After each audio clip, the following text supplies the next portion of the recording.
News leader. This is News 4 at 10. In order to make America great and glorious again, I am tonight announcing my candidacy for President of the United States. It's official. Former President Trump announcing tonight that he will seek another term as President of the United States. This comes just 1 week after the midterm elections, where many of his endorsed candidates were victorious in key races. Trump will now take the next 2 years to mount a campaign that will challenge several big names in the Republican Party and potentially President Biden himself. Good evening, I'm Taylor Pollock. Thanks for joining us. Tonight, the nation is reacting to that news. Reporter Bradley Blackburn has the latest details on former President Donald Trump's new campaign.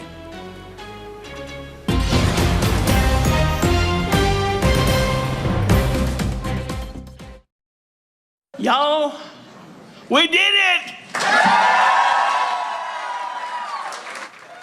History made tonight in Alabama. Governor Kay Ivey becoming the first woman to be reelected as Alabama's governor. It was a big night for the GOP as key seats on state and local races went red. Good evening and thanks for joining us for News 410, everyone. I'm Taylor Pollock. And I'm Carmen Fuentes. We're going to get into Governor Ivey's victory in just a few minutes, but history was made here at home in the Wiregrass tonight. Alabama has elected its first woman to the U.S. Senate. Katie Britt dashing to the lead this evening and never looking back. News 4's Ken Curtis reports from her jubilant celebration in Montgomery.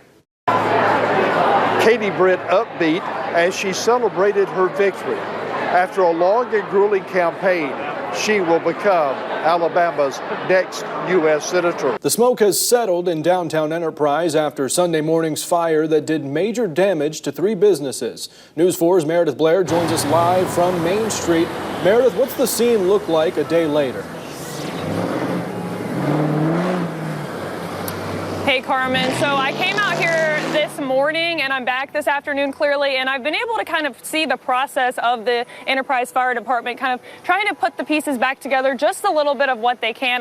New information right now. Former Elba principal Deborah Strickland learned her fate in court today. She will serve 10 years for a 2021 wreck that injured 4 people. Alcohol was a factor in that wreck, and an open bottle of whiskey was found in Strickland's car. She said she left home while drinking when her husband got home and was in a rage. Her attorney thinks she could be released on parole. We begin this hour with breaking news. 1 person is dead after an industrial accident at the Ashford Peanut Mill. This is a live look at that scene right now where officials are on scene currently investigating. Here's what we know so far. The victim is believed to be a male, and it's not clear if he worked at the mill.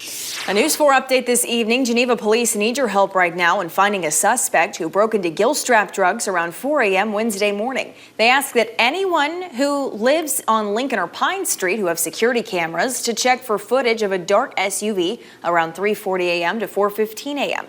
They believe that the vehicle is involved in the burglary. Advocates for Alabama's LGBTQ community are standing against the Vulnerable Child Compassion and Protection Act. They met in Montgomery this morning to rally for the rights of LGBTQ Alabamians, and they're calling on legislators to completely repeal the law as it faces legal challenges in federal court. That law makes it a felony to provide medical gender-affirming care to transgender youth. Political reporter Aaron Davis is live from the federal courthouse in downtown Montgomery with more on the recent action in this case. Aaron?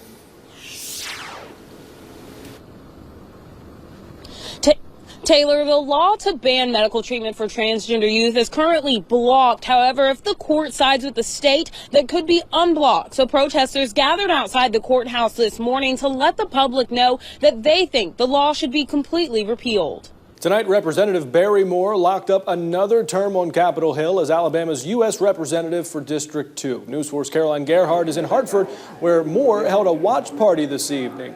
Caroline, what is the atmosphere like there?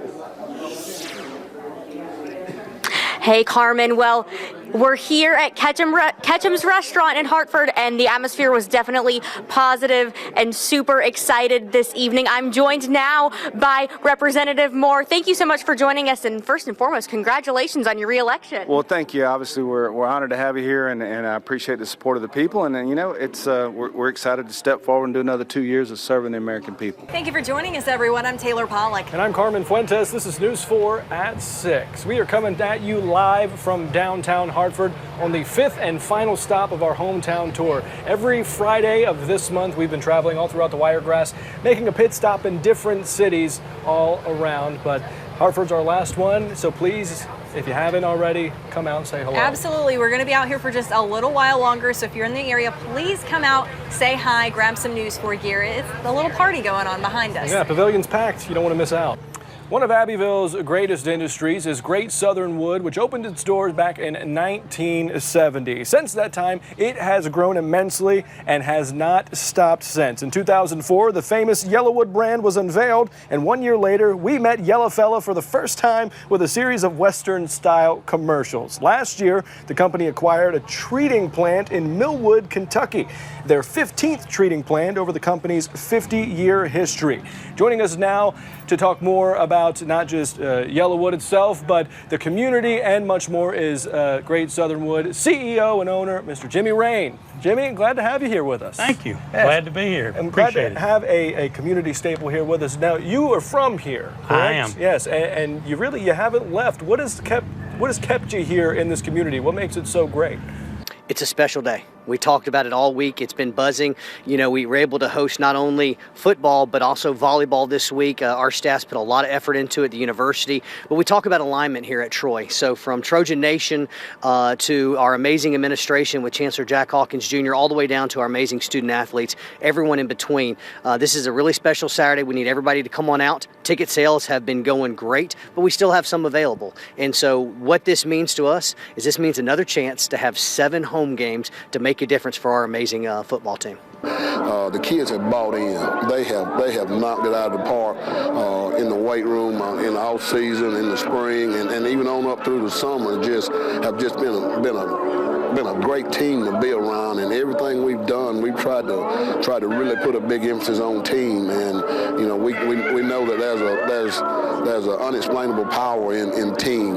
You know, a group of individuals can go so far, but a good team can go a long ways, and that's what we pride on and hanging our hats on, being a good football team. The latest evidence that has come into the committee over the course of the past few weeks, and also trying to secure additional evidence, additional testimony. One individual that they are contemplating inviting, or perhaps even issuing a subpoena to, is the wife of a Supreme Court justice, Justice Clarence Thomas.